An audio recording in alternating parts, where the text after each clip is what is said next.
बिहार की बांकीपुर विधानसभा उपचुनाव के बीच जनसुराज के उम्मीदवार प्रशांत किशोर ने भारतीय जनता पार्टी पर आचार संहिता के उल्लंघन का आरोप लगाया है। पटना में मीडिया से बातचीत के दौरान उन्होंने दावा किया कि जीविका दीदियों का इस्तेमाल बीजेपी के पक्ष में चुनाव प्रचार के लिए किया जा रहा है, जो चुनावी नियमों के खिलाफ है। प्रशांत किशोर ने कहा कि यदि अगले 24 घंटे के भीतर यह कथित गतिविधि नहीं रुकी तो जनसुराज के कार्यकर्ता चुनाव आयोग कार्यालय के बाहर धरना देंगे। उन्होंने चुनाव आयोग से मामले की निष्पक्ष जांच कर उचित कार्रवाई की मांग भी की।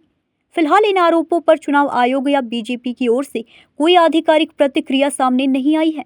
चुनाव में जनता भाग ले सकती है। अर्ध सरकारी जीविका की जो दीदियां हैं, ये सरकारी कर्मचारी नहीं है और इनका चुनाव में इस तरह से भाग लेना, उनको ऑफिशियली हिस्सा बनाना, ये सरासर बेईमानी है बिहार के लोगों के साथ, लोकतंत्र के साथ और बांकीपुर के साथ।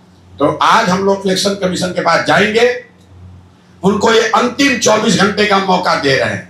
अगर कल तक जीविका की दीदियों को पूरे इलेक्शन के प्रक्रिया से अलग नहीं किया गया तो कल हम लोग खुद पार्टी के सब लोग इंक्लूडिंग माई सेल्फ, हम लोग कल इलेक्शन कमीशन के सामने धरने पर बैठेंगे। ये हम लोग बर्दाश्त नहीं करने वाले हैं कि फिर वही कीजिए जो आपने नवंबर 2025 में किया।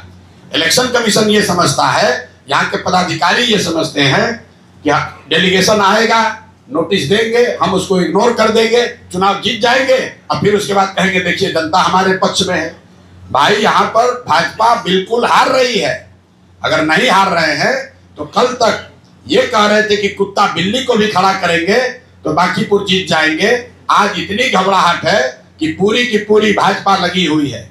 लोग घर घर जा रहे हैं, किसी को समझाया जा रहा है, किसी को डराया जा रहा है, किसी को खरीदा जा रहा है, पैसा खुलेआम बांटा जा रहा है। ये सब हो रहा है। हम लोग इस पर ऑब्जेक्शन कर रहे हैं, लेकिन हम ये मान कर चलते हैं कि भाजपा ये सब करेगी।